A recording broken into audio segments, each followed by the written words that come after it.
اعوذ باللہ من الشیطان الرجیم بسم اللہ الرحمن الرحیم۔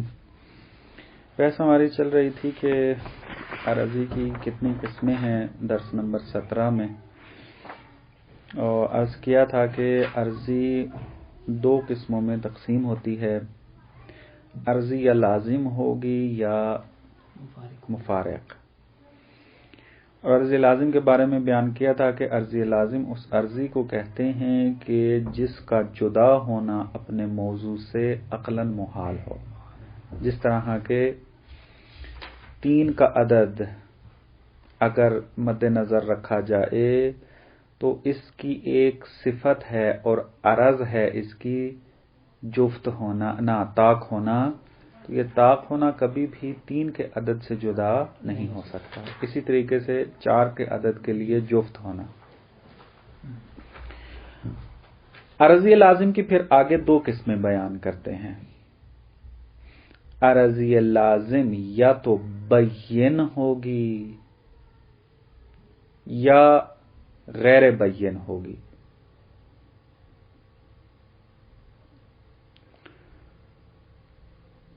عرضی بین یعنی جو روشن ہے، واضح ہے، دلیل اور اس بات کی محتاج نہیں ہے، اس کو کہتے ہیں عرضی لازم بین۔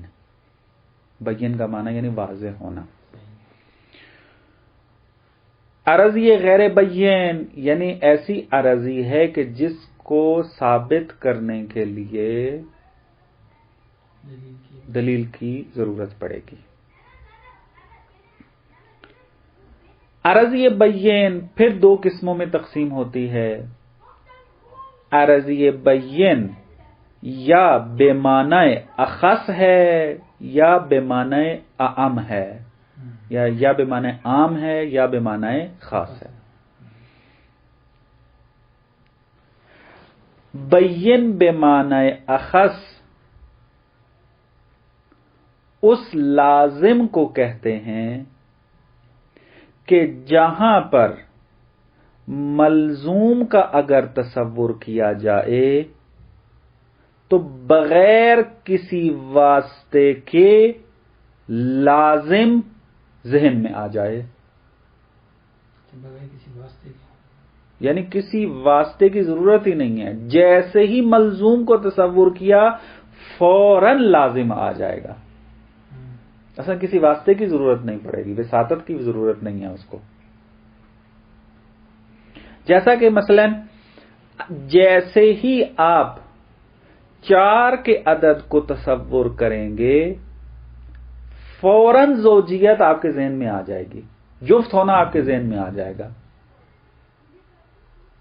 کسی چیز کی وساطت کی ضرورت نہیں ہے، کسی مفہوم سے توسل لینے کی ضرورت نہیں ہے۔ مثلا جیسے ہی آپ 4 کے عدد کو تصور کریں گے جفت ہونا اس کا فوراً آپ کے ذہن میں آئے گا، جیسے ہی آپ 3 کے عدد کو تصور کریں گے ویسے ہی کیا ہے وہ فوراً کیا ہو جائے گا، وہ طاق ہونا جو ہے وہ ذہن میں آ جائے گا۔ 4 کا عدد ملزوم ہے اور اس کا جو لازمہ ہے کیا ہے، مثلا جفت ہونا ہے۔ 3 کا عدد ملزوم ہے، اس کا لازمہ کیا ہے، طاق ہونا ہے۔ بس یہ بین بالمعنی الاخص تھا۔ بین بالمعنی الاعم یا بمعنی عام اس لازم کو کہتے ہیں کہ جہاں پر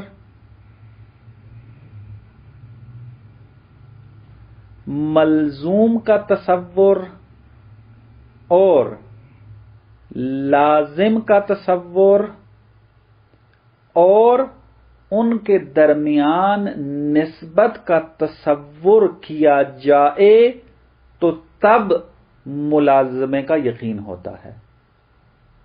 یعنی یہاں پر یہ صورتحال نہیں ہے جو پہلے تھی کہ جیسے ہی ملزوم کا تصور کیا لازم ذہن میں آ گیا، نہ، یہاں پہ بمعنی عام کے اندر صورتحال یہ بنے گی کہ آپ کو ملزوم بھی تصور کرنا پڑے گا، درک کرنا پڑے گا اس کو، لازم کو بھی آپ کو درک کرنا پڑے گا، پھر ان کے درمیان مقایسہ و نسبت جو ہے وہ اس کو ملاحظہ کرنا پڑے گا، پھر جا کر نفس جا کر یہ یقین کرے گا کہ ہاں یہ لازم اس کے لیے ثابت ہے۔ اب یہاں پر دلیل کی ضرورت نہیں پڑے گی، فقط تصور کی ضرورت پڑ رہی ہے، اور تصور بھی فقط ملزوم کا کافی نہیں ہے، بلکہ لازم اور نسبت دونوں کا جو ہے وہ تصور کرنا ہے۔ مثال کیا ہے اس کی؟ آسان سی مثال، مطلب واضح ہو جائے گا۔ مثلا جب آپ کہتے ہیں کہ 2 4 کا نصف ہے، درست ہے؟ تو اب اگر آپ فقط 2 کو تصور کر لیں گے تو فوراً یہ چیز ذہن میں آپ کے کبھی نہیں آئے گی کہ 2 4 کا نصف ہے،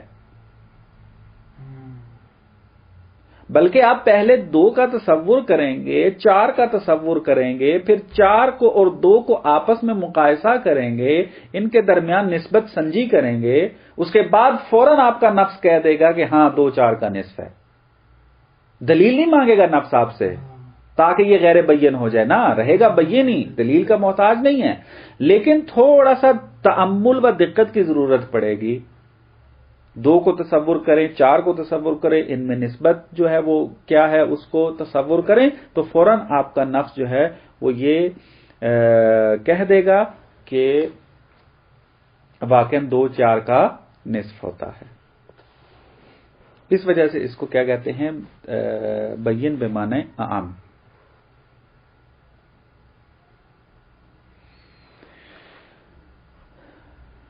خوب، اب اگلا نقطہ جو یہ بیان کرتے ہیں وہ یہ کہ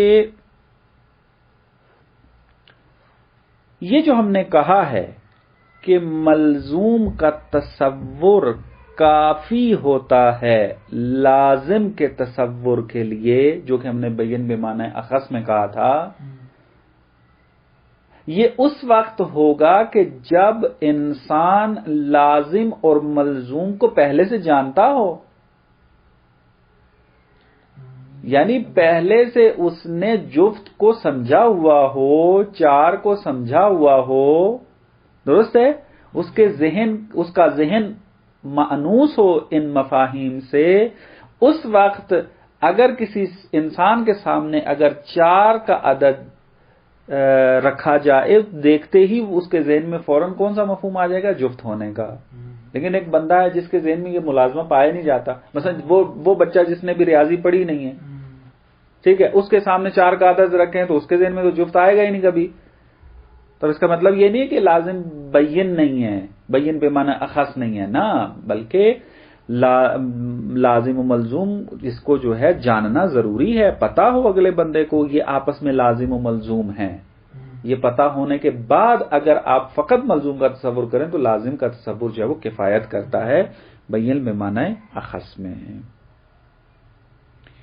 یہ ایک نقطہ تھا جو بین بالمعنی عرضی بین میں جو بیان کیا تھا، بس یہ ذہن میں رکھیں، مطلب جو ہے یہ برہان میں جا کر جو ہے وہ قابل استفادہ ہوتا ہے، بعض جگہ پر یہ اصطلاحیں استعمال ہوتی ہیں۔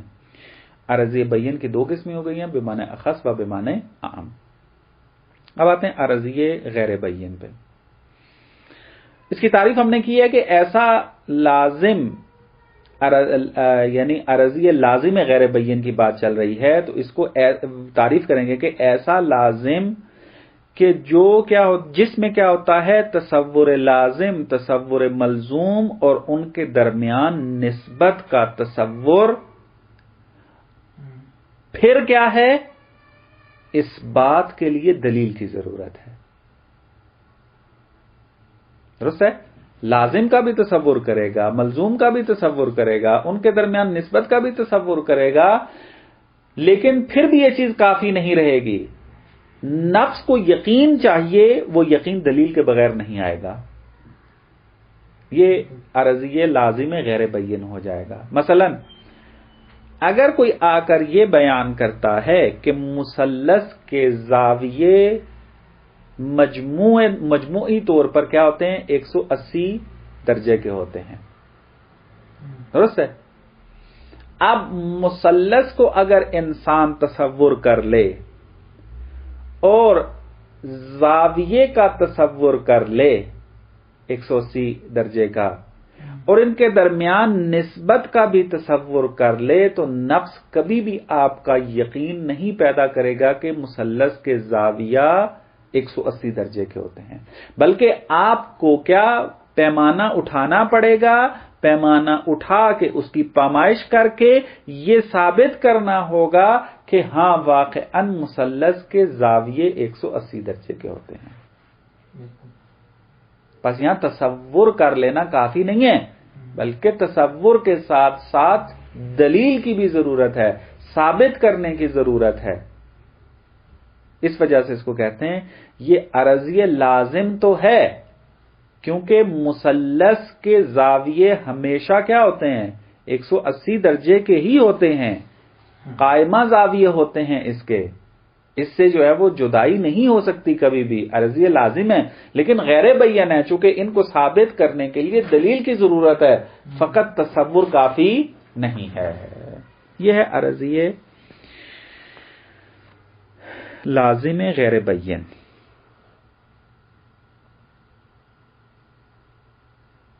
بین کو ہم یہ بھی کہہ سکتے ہیں کہ بدیہی ہے.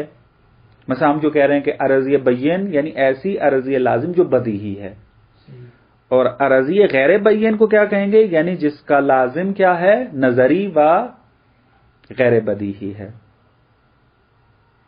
یہ تھی عرضی لازم کی قسمیں. اب آتے ہیں عرضی مفارق پہ. عرضی مفارق کی ہم نے تعریف یہ کی تھی کہ ایسی عرضی ہے کہ جس کا اپنے موضوع سے جدا ہونا ممکن ہے. عقل اجازت دیتی ہے کہ اگر جدا ہو سکتی ہے تو مشکل نہیں ہے. مثلا انسان کا کھڑا ہونا، بیٹھنا، سونا، سالم ہونا، بیمار ہونا، اس کے خوشی غمی، یہ سب جو حالات ہیں یہ عرضی ہیں، اور یہ جدا ہو جاتے ہیں نفس انسان سے، یعنی کبھی ہیں کبھی نہیں ہیں، اور کوئی مشکل پیش بھی نہیں آتی. انسان کا نفس نفس ہی رہتا ہے، لیکن یہ نفس کبھی غمگین ہوتا ہے، کبھی کیا ہوتا ہے؟ خوشحال ہوتا ہے.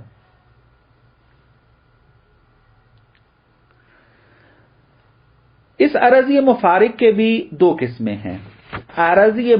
تین قسمیں بلکہ. عرضی مفارق دائم یعنی کیا مراد؟ یعنی ایسی عرضی ہے کہ جو اپنے موضوع سے جدا تو ہو سکتی ہے لیکن ابھی تک جدا ہوئی نہیں ہے. یعنی کائنات میں کبھی دیکھا نہیں گیا کہ یہ اس سے جدا ہے، لیکن اگر جدا کر لی جائے تو مشکل پیش نہیں آئے گی، لیکن یہ جدا کبھی دیکھی نہیں گئی. مثلا آنکھوں کا نیلا پن یا آنکھوں کا بھورا پن، یہ عرضی مفارق ہے. یعنی عقلاً جائز ہے کہ آنکھ رہے اور آنکھ نیلی نہ ہو، یا آنکھ رہے لیکن آنکھ بھوری نہ ہو، ممکن ہے. لیکن حقیقت میں ایسا نظر آتا ہے اور دیکھا گیا ہے کہ جس کی آنکھیں نیلی ہوتی ہیں بچپن سے، وہ آخری عمر تک اپنی آنکھیں کیا ہوتی ہیں؟ اس کی نیلی ہی رہتی ہیں. بس یہ عرضی مفارق تو ہے کیونکہ اس کا جدا ہونا ممکن ہے، لیکن دائم ہے، جدا ہوئی نہیں ہے، کبھی کٹھی رہتی ہیں. درست ہے؟ یہ ہے عرضی مفارق دائم. یا مثلا زمین کے لیے حرکت کا ہونا، زمین متحرک ہے. اب اگر زمین ساکن ہو جائے، فرض کریں خدا جو ہے اس کا ارادہ یہ بن جائے کہ زمین ساکن ہو جائے، تو زمین زمین ہی رہے گی، زمین کی حقیقت میں کوئی تبدیلی نہیں آئے گی، کوئی عقلی محال لازم نہیں آئے گا. لیکن جب سے زمین ہے اس وقت سے یہ حرکت میں ہے. پس زمین کے لیے حرکت کا ثابت ہونا یہ عرضی مفارق ہے، لیکن کیا ہے؟ عرضی دائم ہے.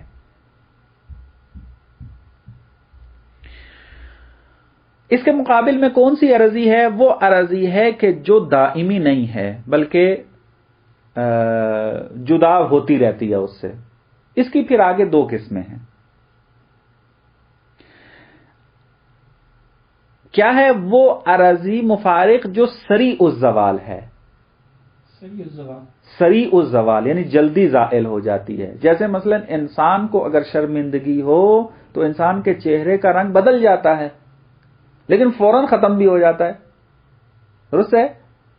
انسان کو اگر غصہ ہو تو اس کے چہرے کا رنگ کیا ہے؟ تبدیل ہو جاتا ہے، لیکن فوراً ختم بھی ہو جاتا ہے۔ یہ تبدیلی سری ہے، جلدی ہے، پر اس کو کہتے ہیں عرضی مفارق، جو کہ سریع الزوال ہے۔ یا مثلا انسان جو ہے وہ کسی چیز کو دیکھ کے ڈر جاتا ہے، یہ ڈرنے والی کیفیت فوراً ختم بھی ہو جاتی ہے، سریع الزوال ہے۔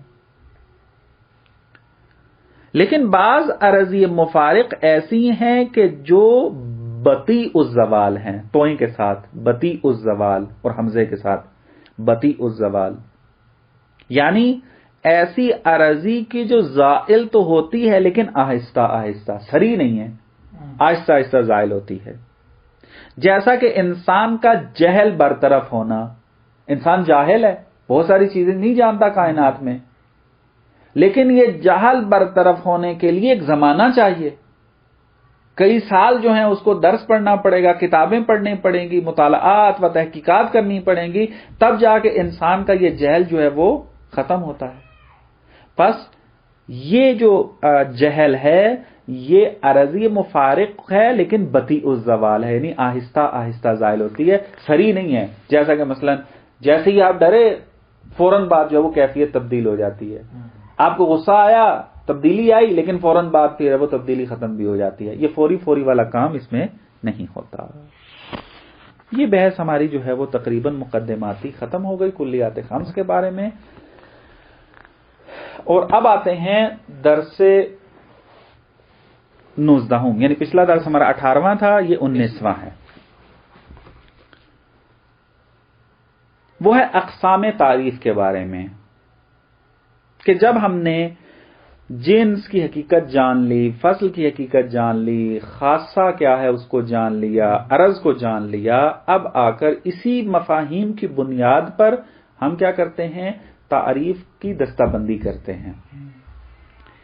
پہلی دستہ بندی اس کی یہ ہے کہ اگر تعریف میں فصل کا استعمال کیا جائے تو یہ تعریف حدی کہلائے گی، ہے حلوے والی تعریف حدی کہلائے گی اگر فصل کے ساتھ تعریف ہو۔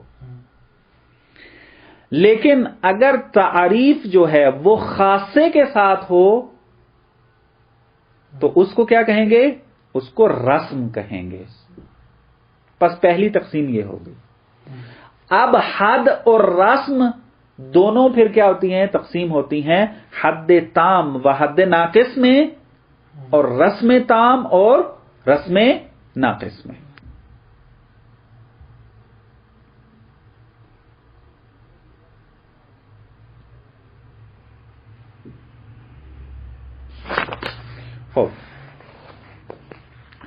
حد تام میں کیا ہوتا ہے؟ حد تام میں تعریف جنس قریب اور فصل قریب کے ساتھ کی جاتی ہے، یہ ضروری ہے، تب وہ حد تام بنے گا۔ جیسا کہ مثلا انسان کی تعریف کرنا حیوان ناطق کے ساتھ، حیوان جن سے قریب ہے، جن سے قریب کی ہم پہلے اصطلاح پڑھائے ہیں، اور ناطق جو ہے وہ فصل قریب ہے۔ پس جب جن سے قریب اور فصل قریب کے ساتھ تعریف کی جائے تو اس تعریف کو کہتے ہیں تعریف حد تام۔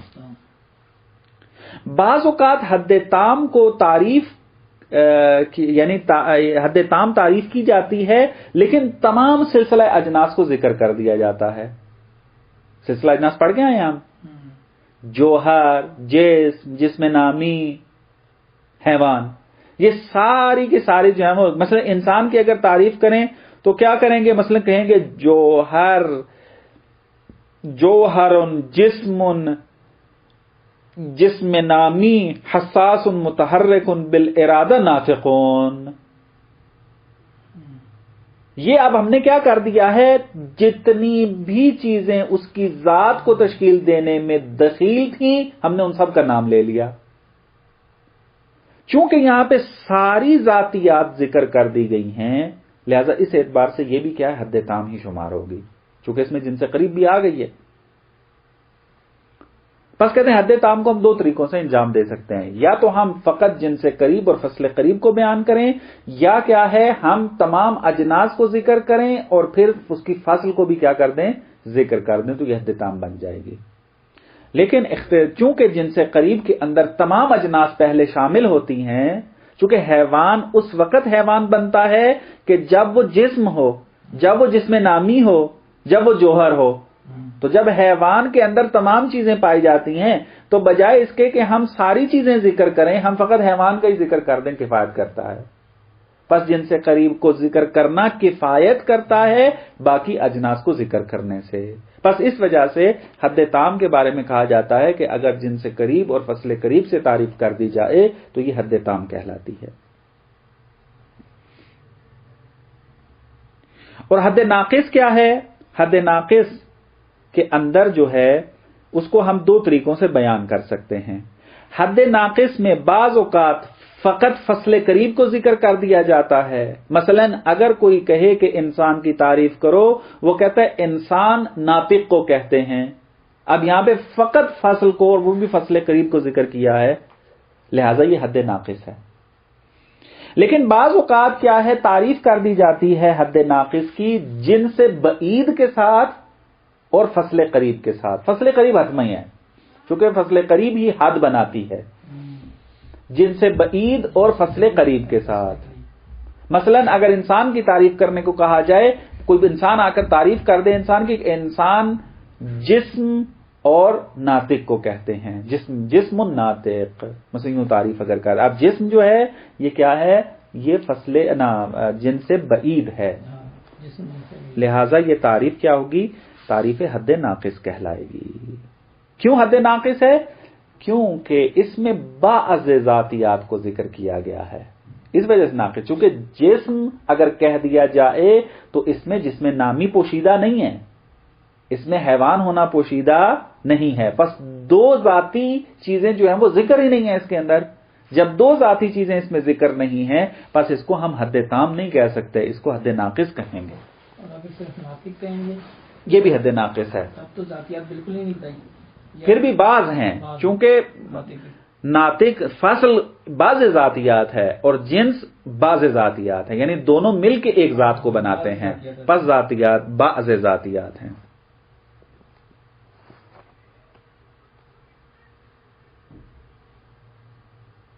خوب، پس ایک نتیجہ جو ہمیں سامنے ملا وہ یہ کہ حد ہماری تام ہو یا ناقص، فصل قریب کا ہونا ضروری ہے اس میں۔ ایک بات یہ سمجھ میں آئی ہمیں۔ دوسری بات ہمیں یہ بات سمجھ میں آئی ہے کہ حد تام اور حد ناقص مصداق کے اعتبار سے مساوی ہوتے ہیں، یعنی چاہے آپ کہیں کہ الانسان حیوان ناطق، تب بھی وہی افراد مراد ہیں، اور جب کہا جائے گا الانسان ناطق تب بھی وہی افراد مراد ہیں، مصداق کے اعتبار سے مساوی ہیں۔ مفہومی اعتبار سے فرق ہے ان کے درمیان، لیکن مصداقی اعتبار سے مساوی ہیں، چونکہ وہی افراد شامل ہوں گے جو حد تام میں موجود تھے۔ اور تیسری چیز جو ہمیں بات سمجھ میں آتی ہے وہ یہ کہ حد تام اور حد ناقص ہر دو اس جہت میں مشترک ہیں کہ دونوں تعریفیں ایک شے کو باقی اشیاء سے ممتاز کر دیتی ہیں، جدا کرتی ہیں، یعنی حد تام بھی ایک شے کو ساری چیزوں سے جدا کر دیتی ہے، مثلا انسان کو باقی چیزوں سے جدا کر دیتی ہے، حد ناقص بھی انسان کو باقی چیزوں سے جدا کرتی ہے۔ بس یہ تین چیزیں ہمیں یہ بات اس میں سمجھ میں آئی ہے۔ چوتھی چیز جو ہم سمجھے ہیں اس بحث سے اور سمجھ سکتے ہیں وہ یہ کہ حد تام کے اندر تمام حقیقت سے حکایت کی جاتی ہے، کیونکہ اس میں فصل قریب بھی ہے اور جنس قریب بھی ہے۔ فصل قریب تمام فصول کو مد نظر رکھے اپنے اندر لیے ہوئے ہے، اور جنس قریب تمام اجناس کو اپنے اندر لیے ہوئے ہے۔ پس حد تام ایک شے کی حقیقت کی تمامیت کو حکایت کرتی ہے، پوری حقیقت جو ہے وہ بیان کرتی ہے، اور حد تام جہاں پر تمام حقیقت بیان کر رہی ہوتی ہے وہاں پر یہ کیا ہے، دوسری چیزوں سے اس کو جدا بھی کر رہی ہوتی ہے، بس اس اعتبار سے اس کو ہم ممیز ذاتی بھی کہتے ہیں۔ یہ حقیقت بھی اور جدا بھی کر دی، جدا بھی کر رہی ہوتی ہے. اسی وجہ سے چونکہ یہ دونوں کام انجام دے رہی ہے، یعنی تمام حقیقت کو بھی بیان کر رہی ہے اور اس کے نتیجے میں پھر وہ باقی چیزوں سے جدا بھی ہو رہی ہے. حد تام چونکہ دونوں کام انجام دے سکتی ہے، لہٰذا اس کو تعریف کامل کہا جاتا ہے. یہ کامل تعریف ہے، صحیح اور کامل تعریف ہے. لیکن حد ناقص کیا ہے؟ وہ بعض ذاتیات کو بیان کر رہی ہوتی ہے. وہ تمام ذاتیات کو تو بیان نہیں کر رہی ہوتی، لیکن جدا ضرور کر رہی ہوتی ہے. بس ایک کام کو وہ فقط انجام دے رہی ہے، دوسرے کام کو ناقص انجام دے رہی ہے. بس اس اعتبار سے یہ تعریف کامل نہیں ہوگی. صحیح ہے لیکن کامل نہیں ہے. کامل نہیں ہے. بعض ذاتیات کو بیان کر رہی ہے لیکن جدا کر رہی ہے. جدا کر رہی ہے. جدا کرنے میں دونوں مشترک ہیں. جدا کرنے میں دونوں مشترک ہیں. اس کے بعد آ جاتی ہے بحث رسم تام اور رسم ناقص کی. کیونکہ رسم کی ہم نے کیا تعریف کی ہے؟ رسم اس کو کہتے ہیں کہ جہاں پر خاصہ استعمال ہو. بس معلوم ہوا کہ تام ہو یا ناقص، خاصے نے لازمی ہونا ہے اس کے اندر. عرضی خاص یعنی خاصے میں عرضی خاص. رسم تام پھر کسے کہیں گے؟ رسم تام اس تعریف کو کہتے ہیں کہ جس میں جن سے قریب اور عرضی خاص سے استفادہ کیا جائے. جیسا کہ اگر کہا جائے کہ انسان کی تعریف کرو تو کہا جاتا ہے حیوان ضاحک. انسان حیوان ضاحک ہے، ہنسنے والا حیوان ہے. اور حیوان سے مراد یہاں کیا ہے؟ حیات رکھنے والا، نہ کہ حیوان جو کہ وہ جانوروں والا.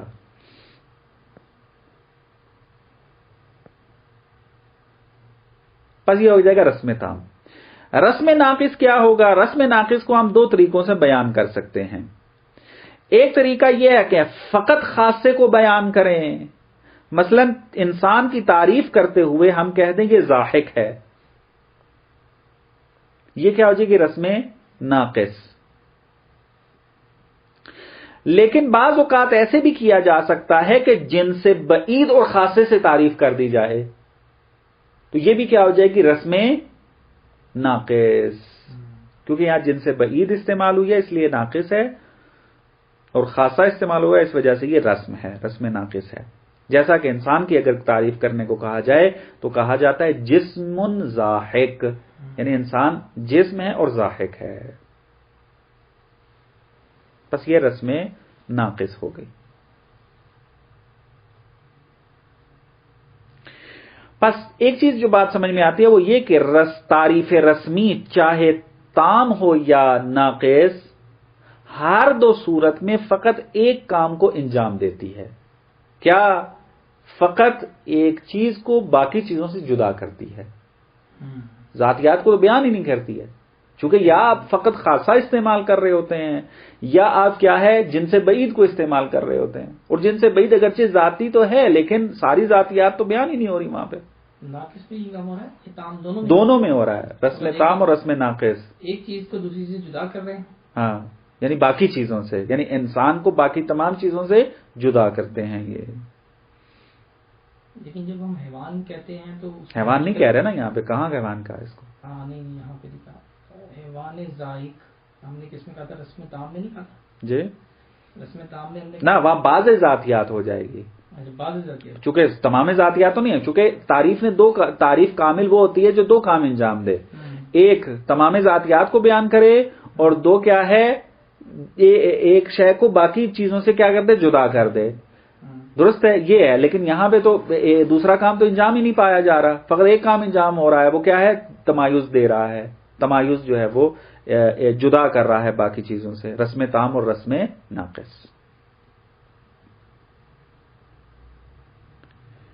خب رسم تام اور رسم ناقص کے بارے میں بھی وہی بات ہے کہ اگرچہ یہ مفہومی اعتبار سے تساوی نہیں رکھتے لیکن مصداق کے اعتبار سے تساوی رکھتے ہیں. کیونکہ آپ چاہے کہیں حیوان ضاحک، چاہے کہیں کیا نام ہے اس کا جسم ضاحک انسان کے بارے میں، دونوں صورتوں میں مراد وہی افراد ہیں جو کہ ایک دوسرے سے لیے جا رہے ہیں. کوئی ان کے درمیان فرق نہیں ہے. اور واضح؟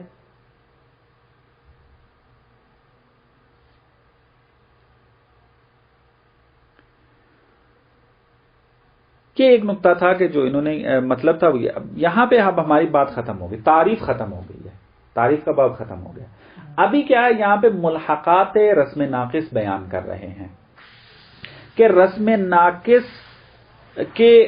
ناقص کی اصطلاحی تعریف تو صدق نہیں کر رہی ان کے اوپر، لیکن رسم کا کام جو ہے وہ انجام دے رہی ہے وہ رسم ناقص کا. اس وجہ سے اس کو ملحقات رسم ناقص میں سے قرار دے دیا گیا ہے. رسم کا کام دے رہی ہے. رسم کا کام رسم کا کام کیا تھا؟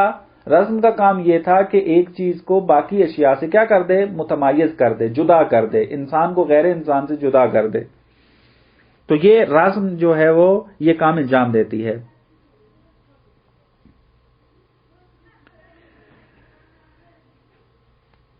وہ کیا ہے؟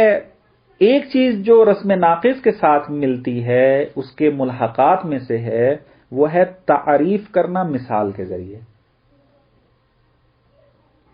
یہ اگرچہ علمی اعتبار سے صحیح نہیں ہے، لیکن بعض اوقات کام دے جاتی ہیں یہ اپنے عرفی زبان کے اندر، اپنے معاشرے کے اندر، یا بعض اوقات ویسے کام دے جاتی ہیں.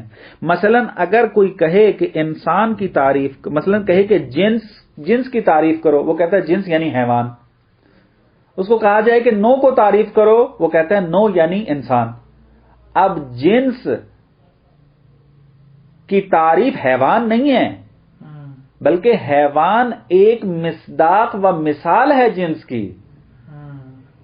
جنس کی تعریف تو اور تھی جو ہم پہلے پڑھ کے آئے ہیں، درست ہے. یا مثلا نو کی تعریف تو کچھ اور ہے، انسان اس کا ایک مصداق اور مثال ہے نو کی. اور یہاں پہ کیا کہا جا رہا ہے؟ مثلا کہا جاتا ہے کہ کوئی پوچھا کہ یار نو کسے کہتے ہیں؟ آپ کہتے ہیں انسان کو. اب یہ بعض اوقات کرامت ثابت ہوتی ہے، لیکن یہ ہے کہ علمی اعتبار سے یہ کوئی زیادہ حیثیت نہیں رکھتی ہے آ کر، فقط ذہن کو متوجہ کرنے کا فائدہ دیتی ہے یہ. اسی طریقے سے ایک اور ملحقات اس کا جو ہے وہ یہ کہ اشباح و نظائر کے ذریعے تعریف کرنا، یعنی ایک دوسرے سے مشابہ ہیں اس کے ذریعے تعریف کر دیں. اشباح و نظائر، توئیں زوئیں، نظائر کے ساتھ، یعنی ایک دوسرے کے شبیہ ہونا، ایک چیز دوسرے کے شبیہ، لہذا اس کو تعریف کر دینا. مثلا علم کی تعریف کریں، کہتے ہیں علم مثل نور ہے. جہل کی تعریف کرو، کہتے ہیں جہل مثل تاریکی ہے، مثل ظلمت ہے. درست ہے. اب یہ چونکہ آپس میں تشابہ رکھتے ہیں ایک قسم کا، تو اس ایک دوسرے کے ساتھ اس کی تعریف کر دی جاتی ہے. اس کو کہتے ہیں تعریف بے اشباح و نظائر. یہ بھی علمی اعتبار سے صحیح نہیں ہے. جی یہ سارے رسم ناقص ہیں، اور مثلا اس میں ہمیں تعریف میں چیزیں جو ہے دقیق چاہیے ہوتی ہیں. یہ تو اتنی دقیق نہیں ہوتی ہے، تو فقط ہے کہ اپنے ذہن کو قریب کرنے کے لیے، یا مثلا تھوڑا بہت آشنائی حاصل کرنے کے لیے جو ہے وہ کفایت کرتی ہے، اس سے زیادہ اور کچھ نہیں ہے. بعض اوقات تعریف کو متقابل شے کے ساتھ بھی انجام دیا جاتا ہے، یعنی ایک چیز کی تعریف کرو، اس کا متقابل اس کے مقابلے میں ذکر کر دیا جائے. مثلا کہا جائے کہ موجود مادی کی تعریف کرو، تو کہتے ہیں موجود مادی یعنی جو مجرد نہ ہو. اب مجرد اور مادی آپس میں کیا ہیں؟ متقابل ہیں، ایک دوسرے کے مقابل میں ہیں. لہذا ایک امر مغایر کے ساتھ، امر متقابل کے ساتھ جو ہے یہاں پر تعریف کی جا رہی ہے. ضدوں کے ساتھ تعریف کی جاتی ہے، ضد کے ساتھ. اور چوتھی اور آخری قسم جو ملحقات کی ہے وہ یہ کہ تعریف بے تقسیم.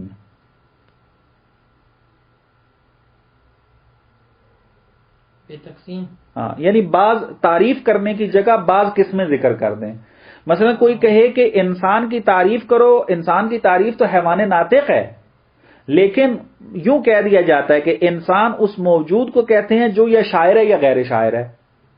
اب یہ تعریف بے تقسیم ہے، جو شاعر ہے یا غیر شاعر. ہاں، یوں کر کے کوئی بندہ بیان کر دے انسان یا شاعر ہوتا ہے یا غیر شاعر ہوتا ہے. تو یہ کیا ہے؟ یہ تعریف بے تقسیم ہے. تو یہ ملحقات بھی ہمارے ختم ہو گئے، اور ہماری یہ باب تعریف جو ہے وہ ختم ہو گئی. ایک چیپٹر فقط رہ گیا ہمارا تقسیم کا، کہ اس کو انہوں نے آخر میں بیان کیا ہے کہ یہ بھی بعض اوقات علمی بحثوں میں جو ہے وہ کارآمد ثابت ہوتی ہے، لہٰذا اس چیپٹر کو پھر کل دیکھ کے ہماری منطق اول ختم ہو جائے گی۔ صلی اللہ علیہ محمد۔